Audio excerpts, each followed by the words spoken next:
Bonjour, ravi de vous retrouver pour une nouvelle édition de Lumière intérieure. Cette semaine, j'ai la joie d'accueillir un artiste engagé à fleur de peau.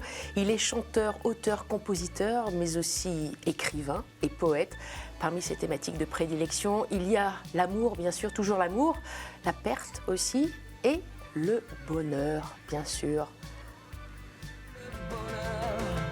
C'est quand le bonheur, c'est quand le bonheur, c'est quand le bonheur. Thury, Oui.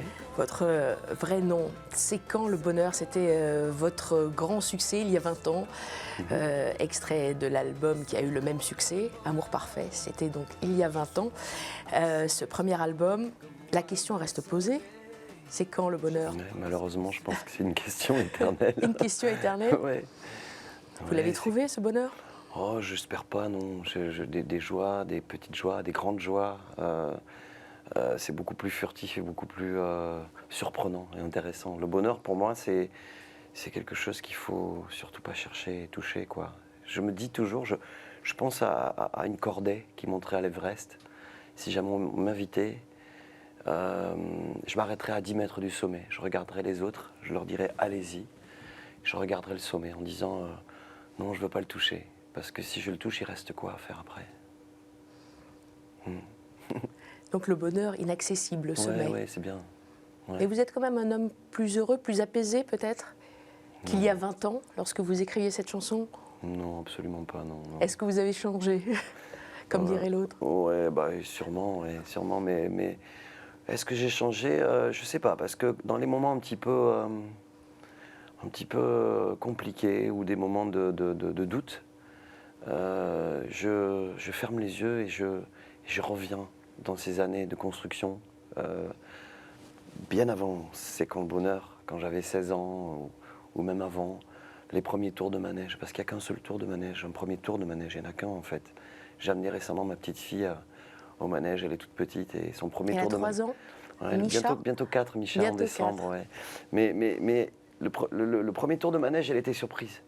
Et dans ses yeux, c'était un regard que je ne connaissais pas. Le deuxième, elle était heureuse, elle souriait. Mais le premier, c'est comme ça. L'émerveillement. du L'émerveillement, ouais, c'est ça. Et moi, je reviens souvent à ces 15-16 ans où la falaise était là, on ne savait pas ce qu'il y avait derrière. Et puis je me dis que parfois j'ai encore 16 ans, quoi. Et ça, c'est bien, ouais. Il faut continuer à rester émerveillé. Oh, oui, c'est essentiel. Je crois que l'émerveillement c'est le sel de notre vie. Ah non, oh là là. Blasé, aigri. Oh, non. En tout cas, chez vous, l'émerveillement continue, la créativité aussi, sur ces 4 dernières années, puisque vous étiez parmi nous sur KTO il y a 4 ans, dans VIP à l'époque. Vous nous revenez avec un 11e album studio, dont on va parler, Ces jours qu'on a presque Ça serait oubliés. pas le 10e, 11e. Ah, il me semblait que c'était le 11e. 11e. Alors, je vais recompter, alors, mais c'est possible. Hein. 10e ou 11e? Oh, 10, allez, c'est bien. Allez, Ouais. 10e. Enregistré chez vous, à Rivesaltes, dans les Pyrénées-Orientales. Ces jours qu'on a presque oubliés, vous avez pensé à quel jour en particulier? Oh, déjà, j'ai pensé à ce mot presque. Je pense que le mot presque est le plus important du titre. J'adore cette idée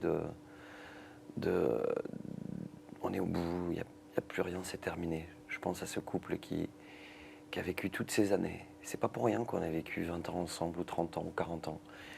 Et tout va finir, tout va exploser. Mais c'est presque fini, mais ce n'est pas fini. Il y a toujours cette petite flamme. Si on a vécu toutes ces années ensemble, c'est pas pour rien. Donc on s'agrippe à quelque chose qui pour moi est l'essentiel. De solitude qui se trouve à un moment de la vie. On peut appeler ça un coup de foudre parfois. Et qui crée un fantôme au milieu, qui est le troisième personnage, qui est leur personnage commun. Et je me dis que c'est pas pour rien de se trouver et de décider de mourir ensemble, c'est bien. Voilà. Donc ce mot presque me plaît pour ça. Je pense aussi peut-être au Viking qui est au milieu d'un combat et qui a son épée encore et tout le monde est autour de lui pour le massacrer. Non, il a toujours l'épée, il est là, il n'est pas encore mort. Il va se défendre. Le couple est important pour vous? Oui, le couple est important. Être à Les deux. couples sont Les couples. importants, ouais. Là, c'est le volume 1. Ouais. Il y a un volume 2 qui va bientôt sortir. Ouais, alors Qui aura le même titre ou... Ouais, alors c'est marrant parce que j'aime bien l'idée de dire peut-être, parce que Après presque, il y aura encore presque dans l'autre titre? On va voir ce qui va se passer. C'est surtout qu'il y avait beaucoup de chansons. Moi, j'ai eu ce dogme-là en arrivant au studio, était de tout livrer à l'os, nu, de tout cracher en premier jet. Et donc j'avais beaucoup de chansons qui sont arrivées vite. Et je ne voulais pas non plus, on va dire, le trop d'abondance, la surenchère de titres. Je voulais que les gens qui découvrent mon album se posent des questions peut-être, en tout cas rentrent là-dedans, mais ne soient pas submergés par tout ça. Parce que c'est quand même, par les temps qui courent aujourd'hui, la musique forte, qui va vite, et qui est partout et qui va trop vite pour moi. C'est surprenant à ce niveau-là. Je prends mon temps, je reviens à la source, et je reviens surtout, je me rappelle ces années où si on parle des jours qu'on a presque oubliés, ces années où on avait cet argent de poche pour acheter un seul disque. Et on furetait toute la journée chez le disquaire. Et puis on achetait le disque. Mais quand on l'avait, on l'écoutait une fois. Et parfois on était surpris, voire presque déçu de notre artiste préféré. Et puis la deuxième, et puis la troisième, et puis on a apprivoisé. Et à la 6, 7e c'est l'inverse du manège. Oui, c'est ça, exactement, ouais, je suis Comme quoi. d'accord. Ouais. Et puis au bout de quelques écoutes, on trouve la porte qu'a voulu nous indiquer l'artiste, et on l'ouvre et on se dit waouh, et on tombe fou amoureux de ce disque-là. Mais il faut prendre le temps de l'écouter. Et c'est le cas de cet album. 11 titres, pour le Ouais. coup, pas 10, hein, 11. 11, ouais. Je vous propose d'écouter le premier titre, Lâche pas. Lâche pas, lâche pas, lâche pas, lâche pas. C'est toi qu'on veut tout suivre, qu'on suivra jusqu'au bout. T'étais comme un grand frère pour nous, pour nous, pour nous. T'étais comme la rivière et la mer tout au bout. Lâche pas, lâche pas, lâche pas, lâche pas.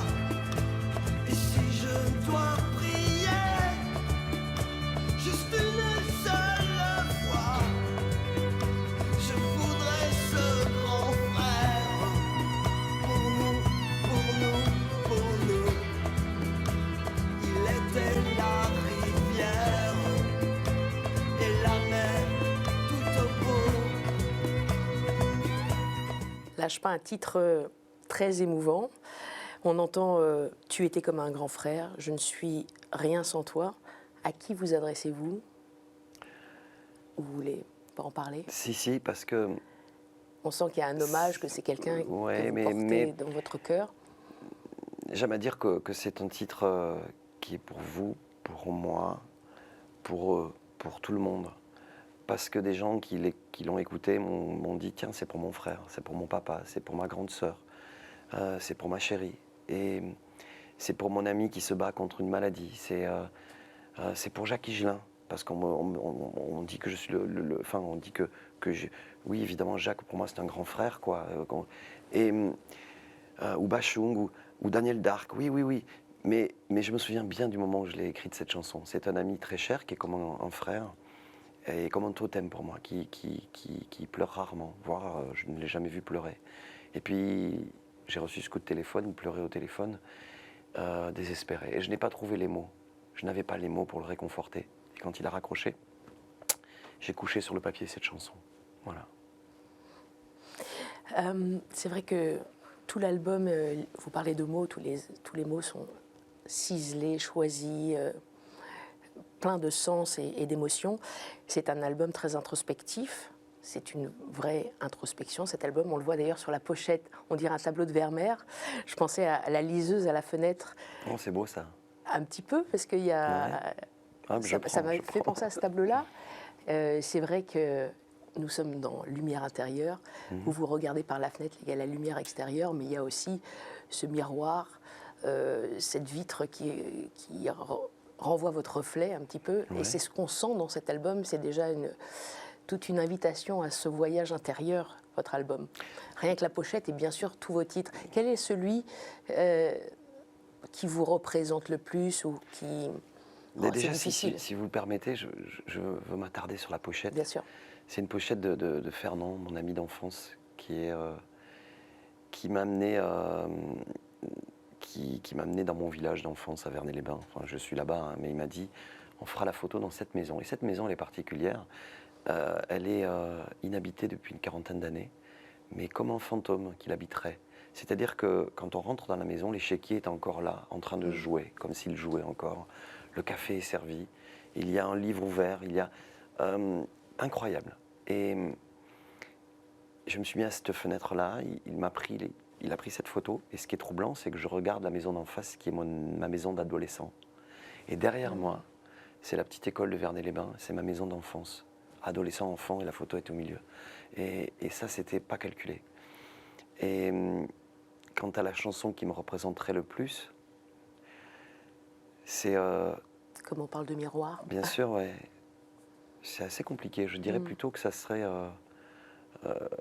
les silences entre les mots qui me représenteraient le plus. Ouais. Parce que je pense que les mots de ce disque-là sont des souvenirs, beaucoup.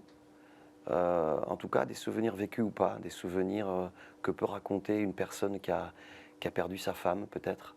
Je pense à la chanson « Je serai là ». Ou Théo Lily. Pas Je serai là, Théo Lily. Je serai là, elle est là. Théo Lily, c'est... Tu sais, tu ne m'as jamais quitté, le soir t'es près de moi sur le canapé, Théo Lily. C'est ça, Théo Lily. Et je pense à cette chanson-là. Et par contre, les silences, un petit peu entre les mots, pour moi, ça représente l'oubli. C'est-à-dire qu'on a des souvenirs. Mais parfois, on a oublié des choses qui peut-être étaient merveilleuses, qui peut-être étaient dures, peut-être. Et comment les décrire, puisqu'on ne les a plus. Donc les silences sont une porte ouverte à tout ça, je pense aussi, ouais. Et vous avez peur de ces oublis? Non, j'ai peur d'autres choses, beaucoup, mais pas de ça, non. Mais c'est une façon de les retenir? Ouais, de les retenir et de se dire que c'est assez troublant, parce qu'on peut oublier des choses, mais grâce à l'entourage, grâce aux personnes qui nous aiment, un oubli peut être un souvenir d'un souvenir. C'est-à-dire que on ne se souvient plus des choses et puis quelqu'un nous raconte quelque chose. Et puis longtemps après, on se souvient de ce que nous a raconté la personne. Mais comme si c'était nous qui l'avions. Voilà, c'est plutôt les souvenirs de souvenirs.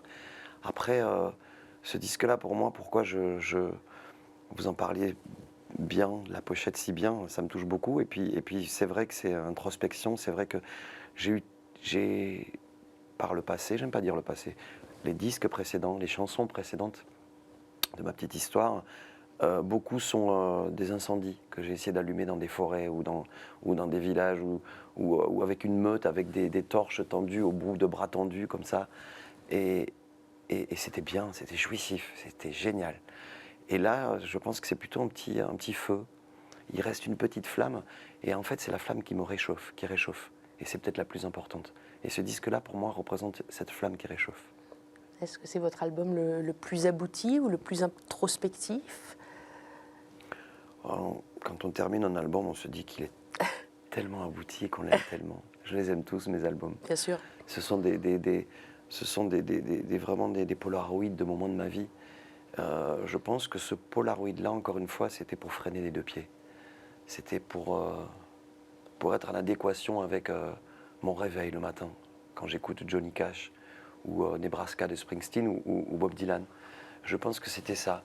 Et aujourd'hui, c'est assez trublion. Le mot est faible, hein, mais c'est assez, pas subversif, le mot est trop fort, mais c'est assez étrange de rentrer en studio et de fermer toutes les écoutilles, de tout fermer et de dire non, je veux retourner à l'os.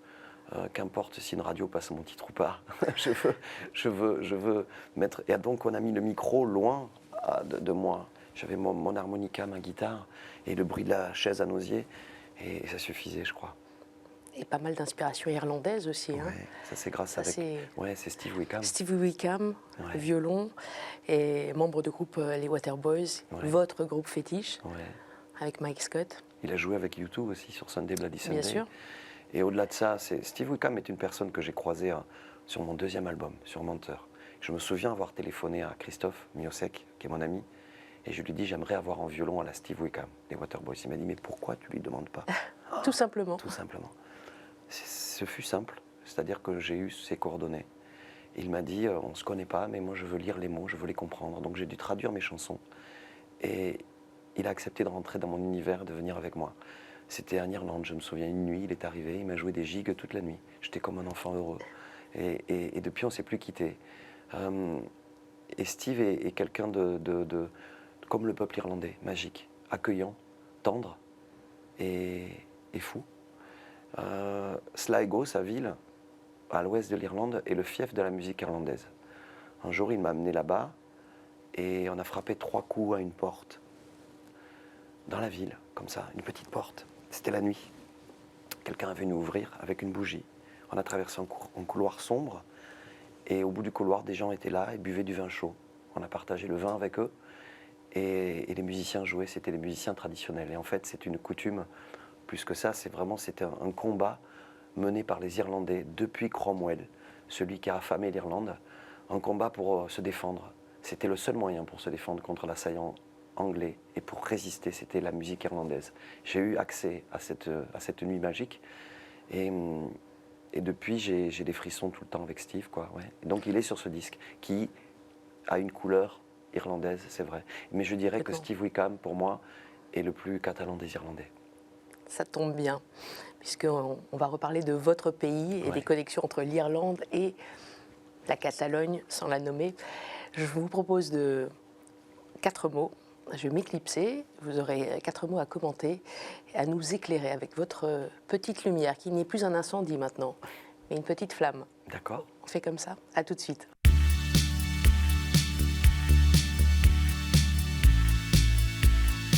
Alors Kelly, vous êtes bien installé. Bien. Alors comme je le disais, vous avez dévoilé un petit peu mon premier mot. Le premier mot que je voulais vous proposer, c'est le mot Catalogne. Et il y a effectivement, je crois, des liens entre l'Irlande et la Catalogne, votre Catalogne française. Mais pas que. Pas que, non. Bah, le mot Catalogne, pour moi, résonne énormément. Je suis né évidemment à Perpignan, donc c'est pour ça. Mais au-delà de ça, je suis petit-fils des républicains espagnols. Un grand-père, Giuseppe Calicciuri, qui était dans les brigades internationales et qui s'est battu. Il faut imaginer qu'il vient de Calabre.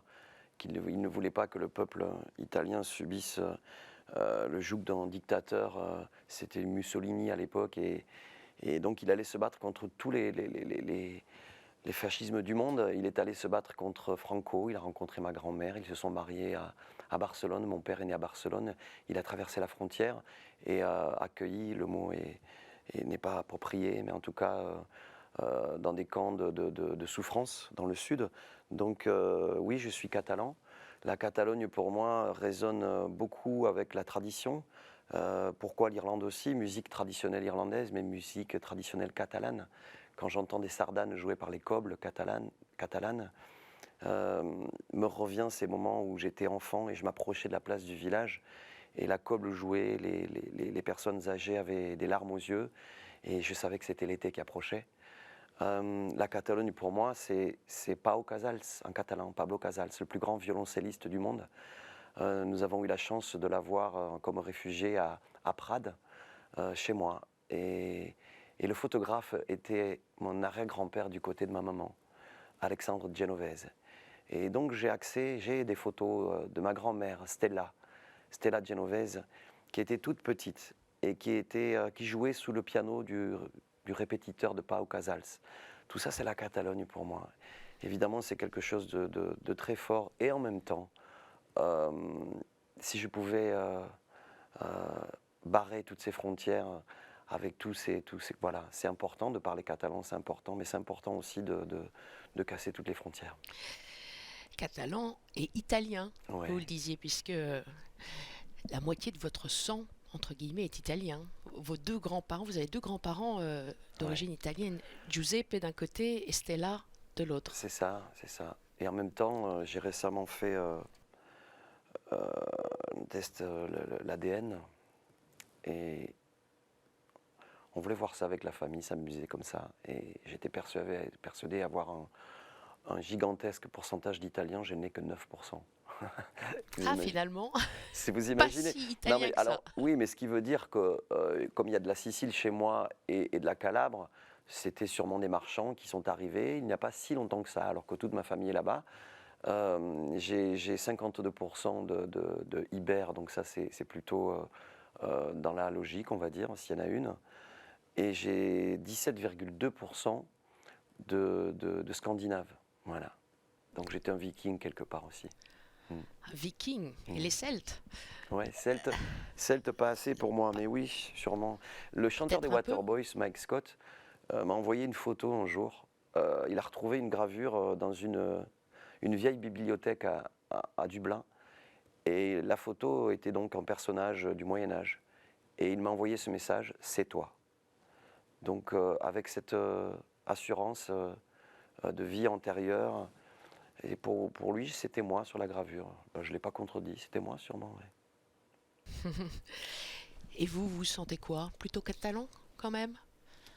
Je me sens de plus en plus Citoyen du monde. citoyen du monde. C'est pas rien de le dire en fait aujourd'hui. Je crois que c'était bien d'être bien catalan et bien républicain espagnol pour revendiquer ces gens qui ont souffert et qui se sont battus pour qu'on soit bien libre aujourd'hui. Mais l'histoire se répète malheureusement. Et quand je vois tous ces gens qui fuient des pays en guerre et qui fuient les massacres, les viols et qui demandent juste un refuge quelque part, et quand je vois qu'on met d'abord en avant le problème économique avant de protéger ces personnes-là, ça me fait du mal. Donc je me dis que j'aurais pu être une de ces personnes-là. Ma famille, mes enfants auraient pu fuir une guerre aujourd'hui. Donc je me sens citoyen du monde. Voilà, c'est sûr. Donc voici le deuxième mot que je vous propose, c'est le mot cause, qui correspond à ce que l'on vient de dire. Je le disais au début, vous êtes un artiste engagé politiquement et aussi à travers des associations, beaucoup. Ouais, non, engagé, non, je dirais concerné. J'espère que tout le monde est concerné. Je suis quelqu'un qui s'engage parfois, peut-être pas assez encore. Politiquement, je m'en éloigne de plus en plus. Je trouve que nos représentants politiques sont peut-être la cause du désintéressement de nos enfants à cette même politique. C'est assez étourdissant de voir comment des élites se battent autour d'un bout d'os qui mesure plus qu'un petit pourcentage de votants aujourd'hui. Les enfants, je parle même de mon grand qui me dit mais pourquoi j'irai voter. Je pense que les médias, ils sont pour beaucoup aussi, des caisses de résonance pour nous montrer des gens qui fraudent, des gens qui sont pas spécialement honnêtes avec tout ça. Donc, alors qu'il existe des gens honnêtes et qui travaillent bien, vraiment. Non, moi je suis plus aujourd'hui dans l'associatif. Et je trouve que l'associatif, ce sont des gens qui, en bas de chez nous, essaient de transformer le monde, déjà en bas de chez nous. Et ça, c'est magnifique. Des gens qui travaillent au quotidien pour que l'on vive mieux. Qu'est-ce que je sais faire, moi? Je sais écrire des chansons et je sais les jouer sur scène. En tout cas, j'aime les jouer sur scène, donc je peux être leur petit soldat quand ils me le demandent. Mais je pense que ça soit des assos, des ONG. Je pense notamment à One, l'ONG de Bono, entre autres. Ce qui m'a beaucoup séduit chez eux, c'est le résultat qui est vraiment très important. L'extrême pauvreté, le combat contre les maladies évitables. Et les résultats sont là, c'est-à-dire quand les pays, les dirigeants de nos pays, on va dire, respectent leurs engagements, eh bien on voit que les plus pauvres sont plus considérés. Et puis voilà, ça va mieux, c'est sûr, ça ira mieux. A priori, en 2030, si tout le monde respectait ses engagements, l'extrême pauvreté serait totalement éradiquée. Voilà, donc oui, ça me touche beaucoup. Ouais. Après, il y en a beaucoup d'autres, hein. Il y a plein de choses, mais c'est surtout C'est vrai que vous êtes quand même très très actif, très modeste, mais très actif. Vous êtes parrain de la Fondation de l'Abbé Pierre en faveur des mal logés. Oui, mais encore une fois, j'ai pas fait grand-chose pour l'Abbé Pierre depuis très longtemps. Vous avez milité pour l'inclusion des handicapés, dans la lutte contre la mucoviscidose, contre l'illettrisme. J'en cite quelques-unes, mais voilà certaines des causes que vous avez portées Ouais, mais et que vous défendez. pour être vraiment tout à fait honnête, c'est pas moi qui suis allé chercher. C'est-à-dire, on est venu me chercher. Et je regarde le travail accompli, je regarde encore une fois des gens qui mettent leur vie de côté pour que d'autres... vous savez, le mal de notre société aujourd'hui, c'est la solitude. Et quand quelqu'un tombe par terre, tendre la main, essayer de le relever pour aller un peu plus loin, je crois que c'est la seule solution pour que l'humanité ait une petite chance, quoi. Donc, non, moi je suis plus sur... je suis un suiveur, je les suis et je ferai ce que je peux, évidemment. Et j'en fais pas assez, c'est sûr, mais ce que je peux pour aider comme je peux. Mettre une pierre et puis une autre pierre, une autre pierre. C'est quand même important, ça, parce que les chansons, c'est du vent, c'est rien. Mais quand on peut mettre une pierre et puis l'autre en aidant quelque chose, c'est pas mal. Vous n'êtes pas toujours un suiveur, vous êtes un créateur, ça on le sait. Vous êtes à l'origine de la création de l'association L'Amour Parfait, qui a été transformée en Les Papas égale les Mamans, qui milite pour le droit des pères et des mères. Ça, c'est une association qui résonne chez vous. Ouais, et puis elle résonne chez moi, mais... Aussi par rapport à votre histoire. Ouais, mais mon cœur ne s'est pas détourné de cette histoire-là parce qu'elle est tellement importante. C'était pas du tout SOS Papa ni SOS Maman qui, à mon avis, prennent en otage des enfants d'un côté ou de l'autre. Un enfant a besoin de son papa comme de sa maman. Je crois que c'est du cas par cas. Je crois que c'est tellement important de regarder ce qui se passe dans une histoire qui est déjà désastreuse, difficile à vivre, puisqu'un couple se déchire, se sépare. Je crois que les services sociaux doivent faire leur part de travail. Moi, je me souviens quand je me suis séparé, quand on s'est séparés, j'avais prévu j'en parle à mon fils, mon Milo James a 25 ans. Et j'avais prévu un lieu pour l'accueillir, une chambre, tout était bien, on était bien. Et personne n'est venu voir comme je pouvais accueillir bien mon fils. C'est pour ça que j'ai beaucoup galéré. Mais quand je dis, c'est pas que je m'en détourne, c'est que j'ai beaucoup souffert avec cette histoire-là. Je vois des gens qui souffrent, alors je peux toujours donner des conseils. Mon conseil, en tout cas mon petit truc, c'est la roue tourne. Et un enfant, comme je disais, a besoin de son papa, de sa maman. Et quoi qu'il arrive, ça peut prendre un peu de temps et c'est dramatique, mais il reviendra vers l'un et l'autre. Il a besoin des deux.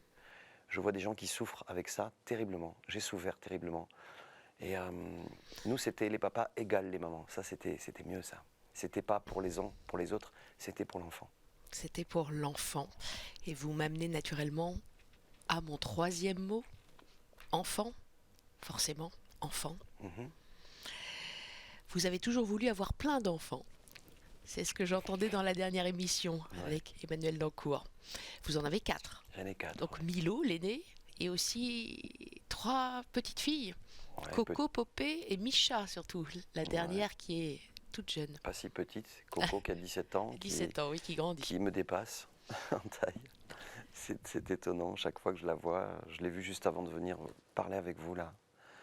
Et je me rappelle toujours du moment où elle sort du ventre de sa maman et je murmure à l'oreille de sa maman, c'est une petite fille.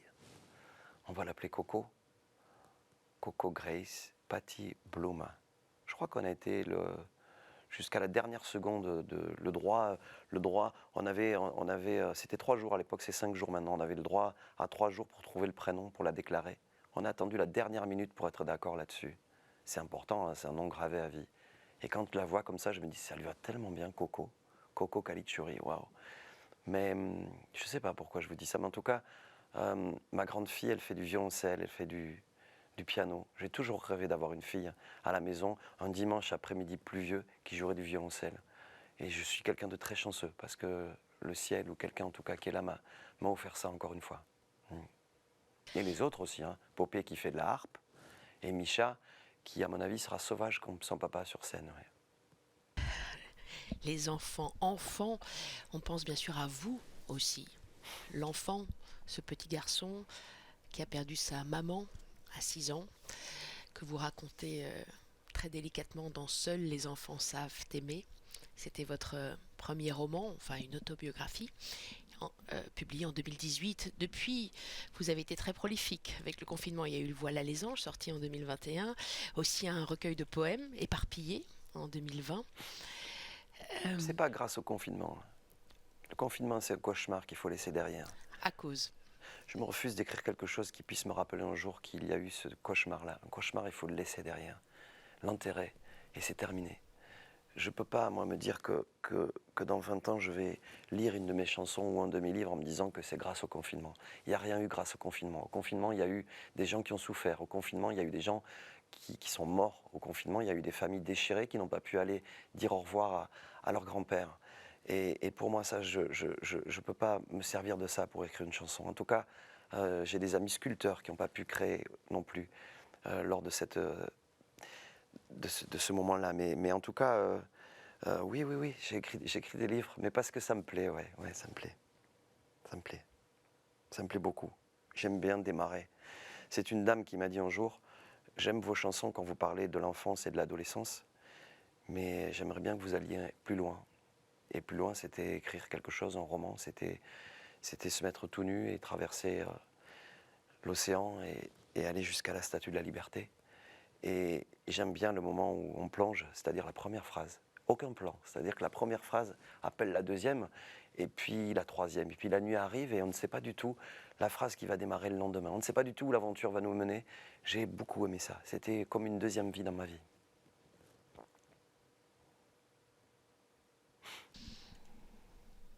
Ça a été une période douloureuse, ce confinement, mais en même temps créative aussi, c'est ce que j'avais voulu exprimer en fait. Non, mais douloureuse, oui. Il faut en parler comme ça parce qu'il y a des gens qui vivent des choses et qui... Moi, j'ai fait une vraie dépression. On met ce mot-là parce que ça ne m'était jamais arrivé. Ça ne m'était jamais arrivé de réfléchir à comment mettre un pied devant l'autre. Ça ne m'était jamais arrivé d'avoir la tête qui tourne, mais pas d'éblouissement, mais parce que le diable était partout et on ne savait pas où poser les yeux. J'ai regardé mes enfants à ce moment-là et je me suis dit, mais qu'est-ce qu'on leur laisse ? Qu'est-ce que j'ai hésité à remettre ma petite poupée à l'école quand j'ai vu ces cercles de peinture comme ça. Je l'ai vue avec son petit masque et qui me regardait toute triste, la laisser le matin à l'école. Qu'est-ce que j'ai hésité ? Et j'étais très triste aussi parce qu'un sondage qui disait que 43% des Français trouvaient le confinement merveilleux. Mais comment on peut trouver le confinement merveilleux ? Trouvez un autre mot, un autre adjectif, s'il vous plaît. C'est insultant presque. C'est une insulte aux gens qui souffrent, je trouve. Donc voilà, moi tout ça a contribué à... Oui, aussi, j'avais un disque qui a été scalpé dès le 2e jour. Il est sorti 2 jours, mon disque qui s'appelle Cavale, 2 jours avant le confinement. Une tournée qui s'est arrêtée. Mais qu'est-ce que c'est par rapport à tout le reste ? C'est rien du tout. On s'est repris après, on a continué après, on s'est battu après, on s'est serré les coudes après, et puis c'était bien après. Et puis moi, je voulais remercier encore une fois, parce qu'on l'a fait, on a tapé des mains, je voulais remercier le personnel, les infirmiers, les docteurs, tout ça. Et je pense qu'il n'y a pas trop de questions à se poser. Il faut vraiment les augmenter, ces gens-là. C'est d'argent dont ils ont besoin pour continuer à assumer un métier que personne ne pourrait faire à leur place.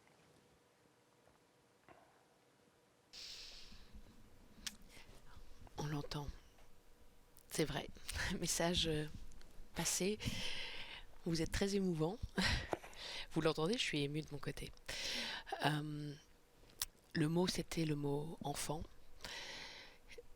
C'est vrai que je pensais à vous, je parlais de vous aussi, ce petit garçon qui a perdu sa mère donc à 6 ans, ce petit garçon que vous êtes resté d'une certaine façon, vous le disiez. Je ne l'ai pas perdue, elle est allée ailleurs, c'est pas pareil. Elle est allée ailleurs. Je le sais parce que je lui parle tous les jours, je lui raconte les jours qu'elle n'a pas vécu tout le temps. Elle s'appelait Mireille ? Mireille, ouais. Elle avait 33 ans. Ouais, c'est jeune. Très jeune, trop jeune. Juste avant vous, il y a quelques semaines, Elie Semoun était à votre place. C'est son papa, lui. Son papa, oh là là.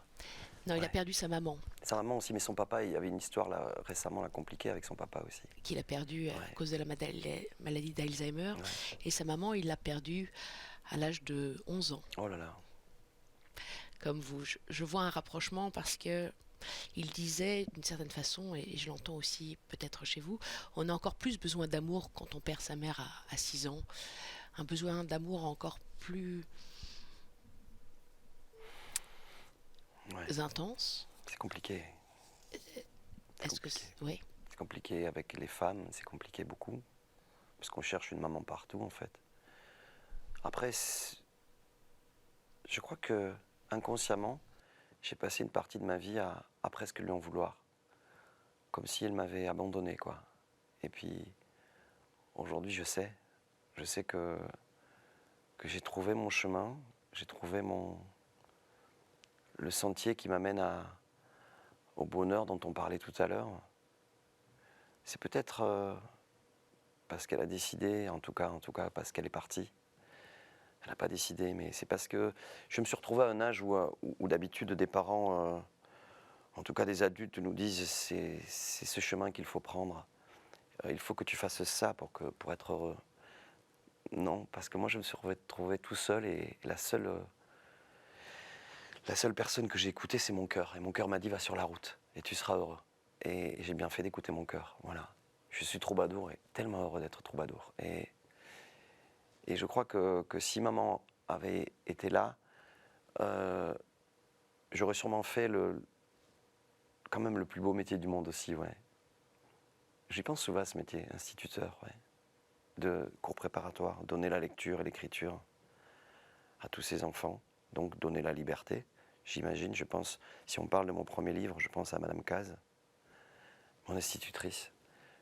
Elle est partie, elle n'est plus là, et j'imagine qu'elle a eu 30 élèves pendant 40 ans, donc ça fait 4 fois 3, 1200 enfants à qui elle a donné la lecture, l'écriture. Et peut-être parmi eux, il y avait des instituteurs et des institutrices qui ont donné aussi la lecture et l'écriture. comme votre maman, Comme ma maman, ouais. la transmission. La transmission, c'est beau ça, la transmission. Je vous transmets le dernier mot. Ce n'est pas la transmission, mais c'est chapelle. Qu'est-ce que ça m'évoque, c'est ça? Oui, Alors c'est dans marrant parce chapelle, que... il y a elle aussi. Ouais, dans Chapelle, il y a elle. Il y a plusieurs choses dans Chapelle. Dans Chapelle, la première chose qui me vient, c'est que j'aime bien détruire les chapelles. C'est-à-dire, on nous met dans une chapelle. On est un chanteur, on est un écrivain, on est un acteur, Et moi, j'aime bien me dire que j'ai le droit de tout faire parce que c'est déjà un miracle de la vie d'être sur Terre. C'est pas à nous à construire des murs, non. Profiter de ce miracle-là. Donc, fureter dans tous les sens, courir dans tous les sens, croquer partout, quelles que soient nos capacités. Juste apprendre, croiser des gens qui vont vous apprendre des choses, qui vont vous faire découvrir des choses. Pour moi, c'est ça, détruire les chapelles. Et surtout ne pas me contenter de là où on me met. Non, non, la liberté, quoi. Personne ne me dira où je dois aller. Personne. Et le mot chapelle, pour moi aussi, c'est important parce que c'est un endroit de recueillement. Chapelle, petite église, petit lieu. On parlait tout à l'heure de ralentir les choses. On en parlait en musique. Rentrer dans une chapelle, allumer un cierge, penser très fort à ceux qu'on aime, les protéger avec une petite flamme qui fait juste comme ça, et se recueillir au milieu de ce monde de fous. Pour moi, c'est très important. Je suis allé récemment me recueillir la Vierge miraculeuse dans Paris. J'ai passé 2 heures à la regarder et à être juste bien. Et pour moi, c'est important, les chapelles. Les chapelles, c'est un lieu où j'ai vu mon papa dans une chapelle en Irlande. Il venait de décéder et j'avais 20 et quelques années et je suis parti en Irlande parce qu'on appartient au pays où on a décidé de mourir. Moi, c'est l'Irlande. Je suis allé en Irlande et j'étais en haut de cette butte, comme ça. Il y avait le village tout en bas. Et je suis allé me recueillir dans une chapelle où il y avait une seule porte, toute petite, comme ce lieu-là. Et j'étais face à l'autel et je pensais à mon papa. J'ai entendu du bruit derrière moi. Je me suis retourné, il y avait un homme en toile de bure et il m'a souri. Je me suis retourné vers l'hôtel, je me suis encore retourné pour pouvoir discuter avec la personne. Elle n'était plus là. Je suis sorti dehors, il n'y avait plus personne. Il n'y avait pas d'autre porte, pas d'autre lieu pour se cacher. Et le village, je vous dis, était à 300 mètres à contrebas. C'était mon père qui était là. Vous l'avez dit, l'Irlande, c'est là où ce serait votre dernière demeure? Oh, c'est magnifique la vie parce qu'on ne sait pas. Moi, j'adore cette expression que je jette à tout va, comme un totem, quoi, comme ma phrase. On meurt demain. Donc, évidemment, si on meurt demain, croquons tout cette nuit, croquons tout ce soir, croquons tout aujourd'hui. Mais c'est vrai que je ne sais pas pourquoi je pense à mon ami, à quelqu'un que j'aime beaucoup, Arnaud, qui est parti récemment, le chanteur, et ses cendres ont été éparpillées au large d'Ostende. Et je trouve ça complètement dingue. Alors, je ne vais pas faire mon testament là aujourd'hui, mais qu'est-ce que j'aimerais bien avoir un petit bout de moi qui reste là-bas, ouais, qui soit quelque part en Irlande. Ouais. Sur les terres irlandaises ou dans la mer? Oh, l'Irlande, c'est... Non, ça serait à Clifden. Clifden, et ça serait le village le plus à l'ouest d'Irlande. Et ça serait ouais, en haut d'une falaise. Clifden, comme ça, peut-être. Je ne sais pas. Ou alors dans une prairie, avec tous mes amis, qui décideraient de célébrer un mariage également. Je ne sais pas pourquoi je vois cette mariée avec une nuisette blanche et des fleurs tout autour là, sur sa tête. Et son chéri qui est juste heureux. Et puis on serait là pour moi d'abord pour poser cette boîte et puis on m'oublierait rapidement parce que ça serait la fête. Voudriez que ce soit la fête? Ouais, ouais. Alors, c'est compliqué, hein, mais c'est quand même assez...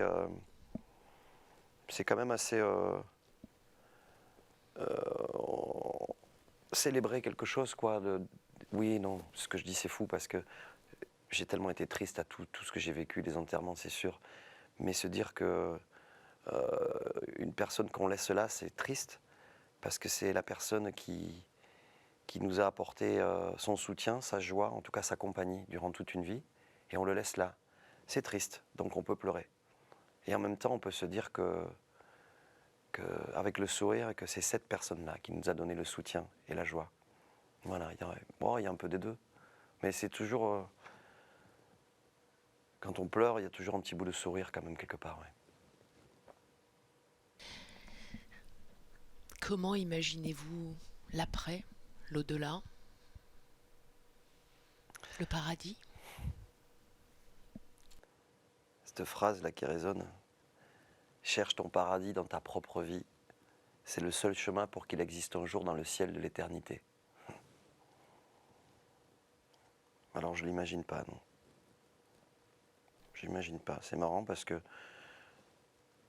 je suis persuadé qu'il y a une vie après, je suis persuadé qu'il y a d'autres vies après, je suis persuadé que je vais croiser des gens après, je suis persuadé que le petit ange qui me parle sur mon épaule me prendra dans ses bras un jour, comme notre paradis, comme le Valhalla des Vikings. J'en suis persuadé. Et en même temps, je pense rarement à l'après. Et souvent au bout. Et le bout, j'aimerais bien que ça soit quelque chose de... Je me vois très vieux avec une longue barbe blanche. Je vois mes enfants, les petits-enfants et les arrière-petits-enfants. Et je me vois leur montrer une photo de moi, le regard fou, jeune, debout sur des gens, c'est-à-dire en concert. Et leur dire, regardez ce qu'il faisait votre arrière-arrière-grand-père. Et je pense souvent à ça, ouais. Après, en même temps, je me dis que j'avais écrit une chanson là-dessus, Une femme se repose. C'est terrible, on vieillit, waouh, c'est bien, c'est-à-dire on défie la mort quelque part. Mais plus on vieillit, plus on a de chances de perdre les êtres chers. Alors je pense à cette dame, sous le soleil de Catalogne, en haut de mon village, assise sur une petite chaise, un osier, qui regarde les enfants et qui sourit. Mais elle a perdu elle a perdu ses enfants et peut-être ses petits-enfants tellement elle a vieilli. Voilà. Mais c'est la beauté de la vie, hein. La non-éternité. Quelle horreur éternelle, quelle horreur. Je reviens auprès de vous. Cali, merci beaucoup Merci. pour ces partages. À tout de suite.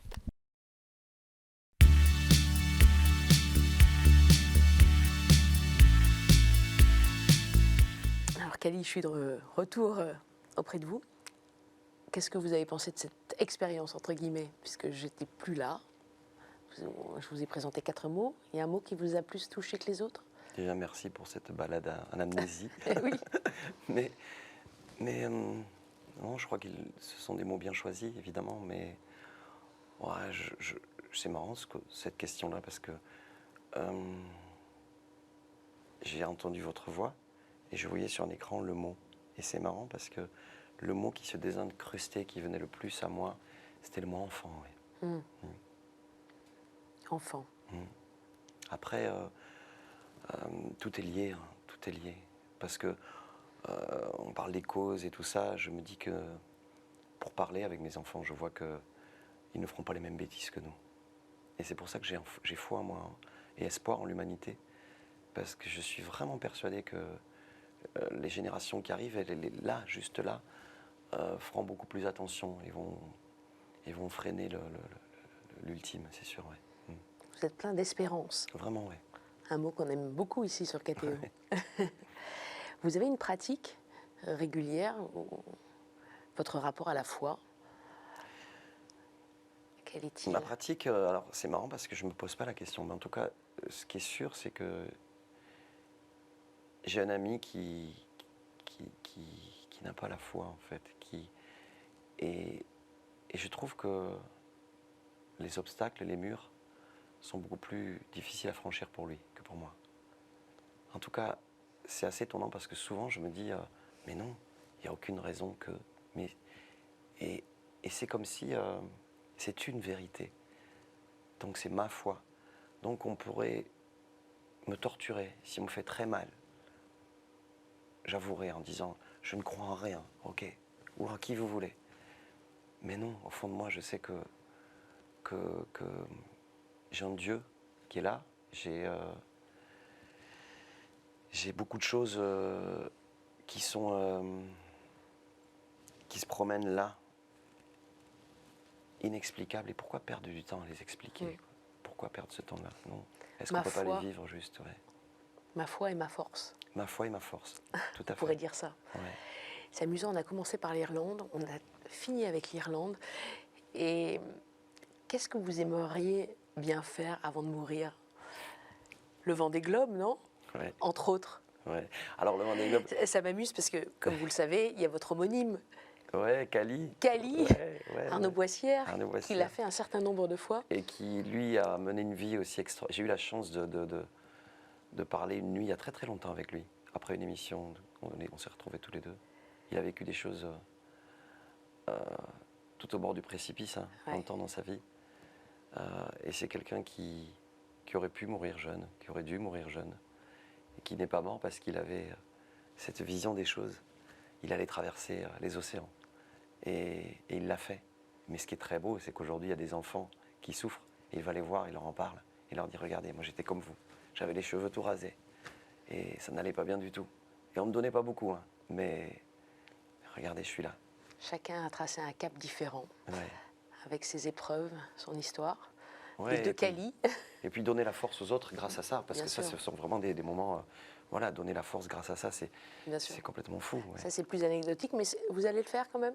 Ça reste Bah, Ouais, aussi les choses que vous aimeriez bien faire? j'ai un ami chanteur qui m'a invité sur un bateau pour, on va dire, assouvir mon fantasme, mon désir. Non, c'est même pas un fantasme, mon désir. Un désir. Parce que je vais le réaliser un jour.